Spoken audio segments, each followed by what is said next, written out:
Did you know that the Islamic Republic of Iran has the capacity to throw the entire global economy into a deep recession and to cause a massive crash in global financial markets? Didn't know this? Skeptical? In this video, which is based on extensive research, the first thing that I'm going to do is explain how it is that Iran has this capacity. In the second part of this video, I'll explain why and under what circumstances Iran would actually do this. And in the final part of the video, I'm going to provide my assessment on exactly how likely it is that such a scenario might actually unfold during the next 6 months. Due to its unique geographical position and its very deliberate military preparations over the course of over a decade, Iran has the capacity to block the passage of almost all commercial traffic that attempts to pass through the Strait of Hormuz. This is critically important because roughly 20% of the entire world's oil supply, coming from countries such as Saudi Arabia, United Arab Emirates, Kuwait, Iraq, and Iran itself, passes through this extremely narrow strait. This 20% of the world's oil supply that passes through the Strait of Hormuz every single day is mainly exported to Asia and Europe, with some relatively small sales to Africa, Latin America, and the United States.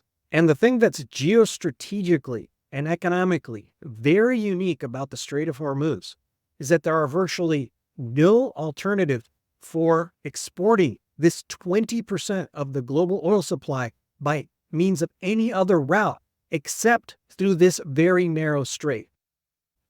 At its narrowest point, the Strait of Hormuz is about 21 miles wide. However, the shipping lanes that are navigable for large commercial vessels are only about 2 miles going into the strait and 2 miles coming out of the strait. Roughly 100 large vessels have to pass through the Strait of Hormuz every single day. About 20 to 30% of those are oil tankers. A lot of smaller vessels also have to navigate around and through this very tricky area. So in this area, there usually congregates dozens, even hundreds of ships that form a sort of traffic jam that are waiting to get through the Strait of Hormuz. In order for you to understand the geostrategic importance of this area, you need to form a mental picture of the fact that there are literally hundreds of vessels all the way up and down the Persian Gulf, north and south, that are lined up and that converge at this choke point. Now, all of these ships that are lined up all the way up and down the Persian Gulf are like sitting ducks to any hostile power that were determined to stop the flow of oil from coming out of the Persian Gulf. And it's not just at the choke point where ships are vulnerable. Remember, all up and down the Persian Gulf, these ships are lined up like ducks in a row. Iran is keenly aware of the geostrategic importance of this region and of the vulnerability of shipping. And they've been preparing themselves for over 2 decades militarily in order to be able to block all commercial traffic in the Persian Gulf at the time of their choosing if they believe it's in their national interest to do so.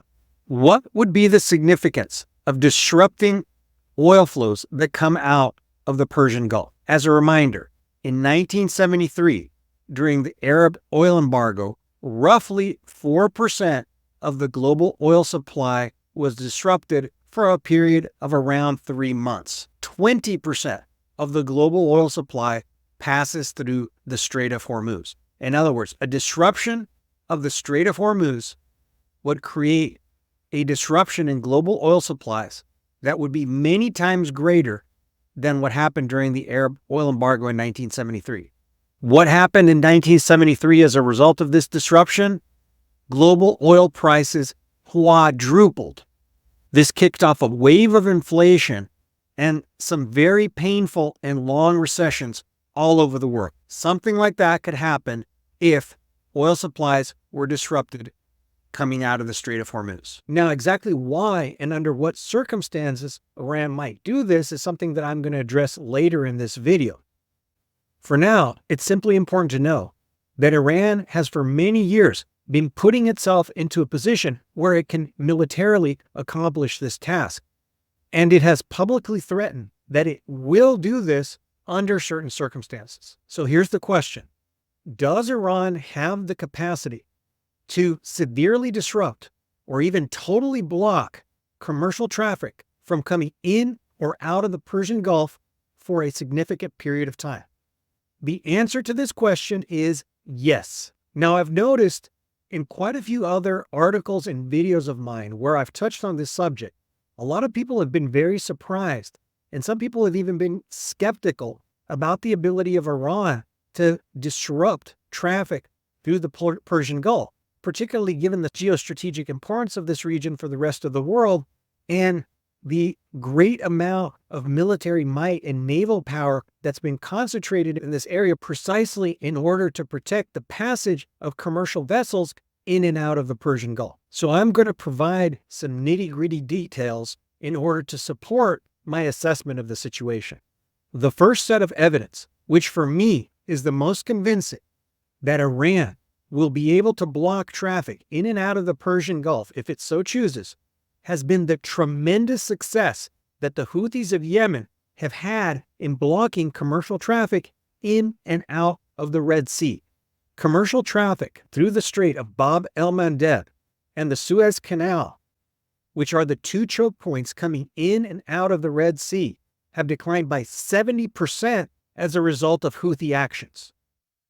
Now, what's truly remarkable about this success that the Houthis have had is that there is a 20-nation coalition led by the United States, a major naval operation that's there precisely to try to protect commercial traffic in and out of the Red Sea. And evidently, this effort has failed because traffic has actually declined by 70%. So the success of the Houthis, who are supported, armed, and trained by Iran, provides a perfect case study for understanding how it is that the Iranians will be successful if they try to block traffic in the Persian Gulf. What the Houthis have shown is that you don't need a big navy or a big air force to directly confront the United States and its military allies. What you need are guerrilla-type tactics and certain limited types of technology which will enable you to directly attack commercial shipping, strategic moments, and in strategic places. All the navies in the world do not have the combined force necessary to escort every single commercial vessel that's coming in and out of the Red Sea. So the Houthis don't confront the naval forces directly. They go after the virtually unprotected and relatively unarmed commercial vessels. And in those encounters with commercial vessels where they've been able to apply these asymmetric tactics and where they have a tactical advantage, they've had tremendous success. They've been able to board these ships and basically kidnap the crews and commandeer these ships. They've been able to sink ships with missiles. They've been able to attack them with drones. They have come at these ships from a variety of angles, and they've proven that they can be successful. And for this reason, insurers have simply said, we're no longer going to insure traffic through here. And the commercial shippers have said, we're no longer going to put our ships at risk, our cargo at risk, and our crews at risk. So what the Houthis have shown is that by posing a credible threat, by simply sinking or otherwise damaging less than 1% of the commercial vessels that are going through the region, they've been able to halt 70% of the traffic. This is a very key insight, because unless the United States and its allies are able to provide a practically 100% guarantee that hostile forces won't attack commercial shipping simply won't go through these affected areas. And the fact of the matter is that the United States and its allies cannot make that promise. They can't deliver on that sort of a promise. So what you need to understand here is that in order for the Houthis to win, they don't need to confront the U.S. Navy and its allies directly and win naval battles or aerial battles. Whenever there's a direct confrontation, they're generally going to lose. And so they're not looking to confront the U.S. Navy and allied forces directly. They're looking to avoid those confrontations and to simply confront the relatively defenseless and unarmed commercial ships. And when they do that, they not only win the tactical battle, they win the strategic battle. Because their strategic objective is not really to sink U.S. Navy ships or down U.S. airplanes. Their strategic objective is to severely disrupt commercial traffic in and out of the Red Sea. And measured by that strategic standard, they've succeeded. So the Houthis, with Iranian tactical advice, with Iranian weapons, with Iranian technology, have managed to achieve their strategic objectives. And these are exactly the same objectives that Iran would have if it decides to disrupt traffic in the Persian Gulf. Based on the fact that the Iranians are far more powerful, have far better technology, have far better geographic advantages, why wouldn't we expect the Iranians to have the same type of success or even more success than the Houthis have had in the Red Sea? So let's talk about Iran's advantages. And you're going to be able to see that they're vastly superior to the Houthis. First and foremost is geographic. The Iranians have 1,100 miles of coastline that dominate the north and northeastern shore of the Persian Gulf. That means that from land, they don't have to operate from the sea the way the U.S. Navy does. They have 1,100 miles of coastline that they know well, where they can deploy mobile missile launchers all along that coast in order to shoot missiles with a range long enough that it can reach any ship in the Persian Gulf with accuracy. They can shoot cruise missiles from there. They can send out swarms of drones from there. Iran is one of the largest producers of drones in the world. They also have developed over the years a significant military infrastructure with hardened and deep silos from which they can launch missiles. The Iranian coastline features a lot of little small islands and coves which they can use to launch suicide speedboats and manned speedboats directed at commercial traffic. It's pretty much overwhelming the staging grounds that they have to be able to attack commercial traffic. And the U.S. military simply cannot patrol that entire 1,100-mile coastline. Because they own that coastline, they can rapidly deploy forces from inland protected areas. They can sustain operations without the need for long supply lines.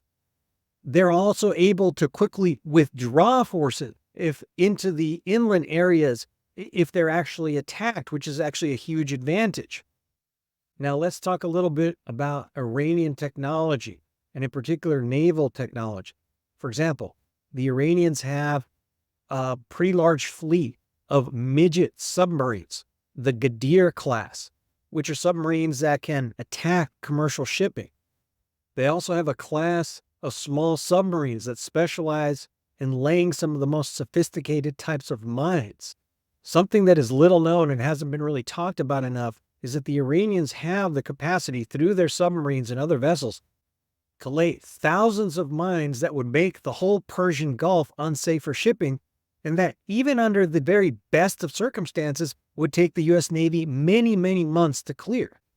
The Iranians have thousands of different types of anti-ship missiles that they've either acquired directly from China or from Russia, or that they've reverse engineered.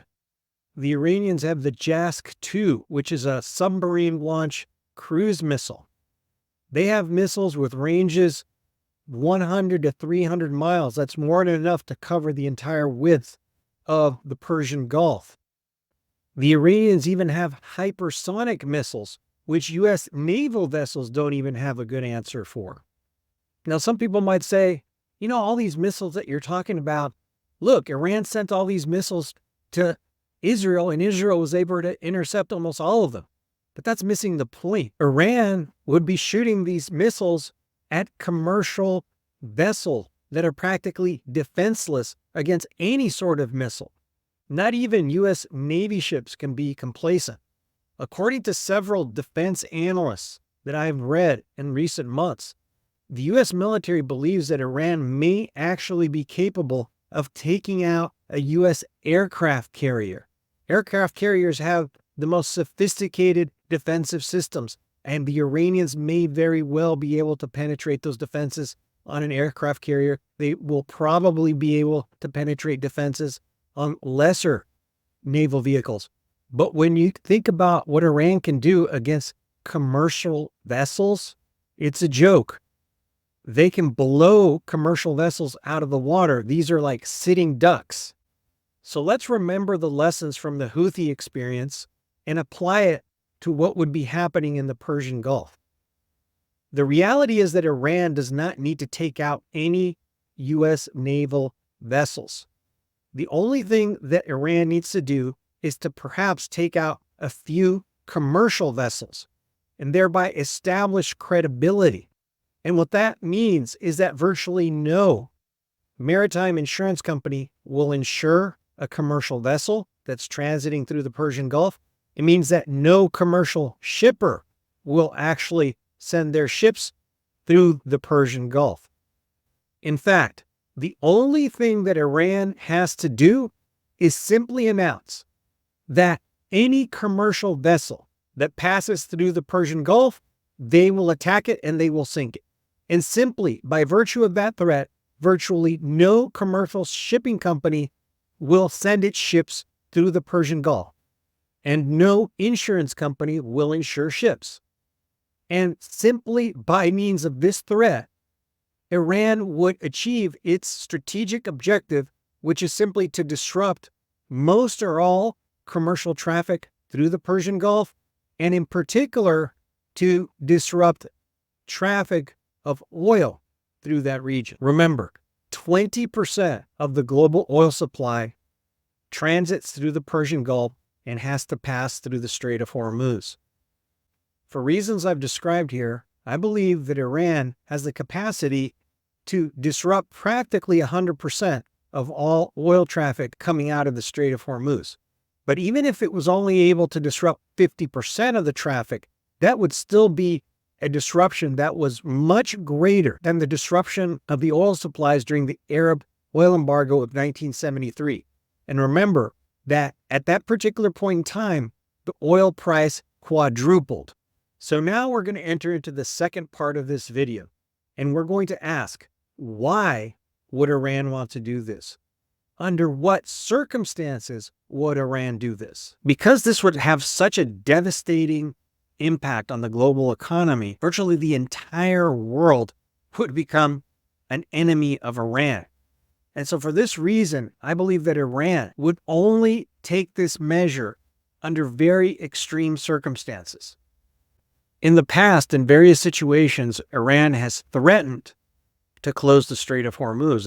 Government and military leaders in Iran have brought up this threat under various different types of circumstances. But in the end, I don't think that they would actually go through with this unless the situation was very extreme.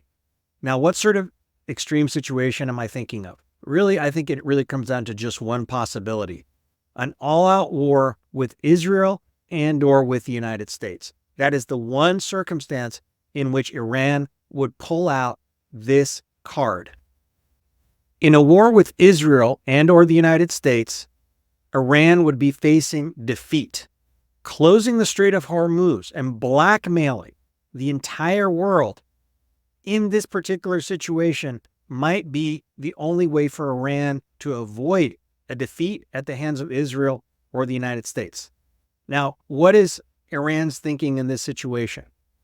The majority of oil that comes out of the Persian Gulf goes to Asia, China, Japan, and all the rest of the Asian nations, including India. In addition, Europe imports a lot of oil that comes out of this Persian Gulf region. Those economies would absolutely crash if oil stopped flowing out of the Persian Gulf. So therefore, these nations in Asia and in Europe would bring tremendous pressure upon Israel, tremendous pressure on the United States, or both of them, to cease their attacks on Iran, because this would be causing a devastating recession in these countries. And Iran knows this. Iran knows that the pain in Europe and Asia would be so great that there will most likely be very, very heavy diplomatic pressure in order for the United States and or Israel to halt its attacks on Iran. Iran's bet here is that they would be able to pit the interests of China, Japan, and Europe and other nations such as India against the interests of Israel and the United States. Now, whether you think this would ultimately work or not doesn't matter. The important thing is that from Iran's perspective, this is the best shot that they've got to get Israel and the United States off their back. And if faced with this particular circumstance, I do believe that they would deploy this weapon. Now, in the last part of this video, I'm going to address the question, what is the likelihood that a scenario like this could transpire, whereby Iran feels threatened enough that it would actually try to close the Strait of Hormuz?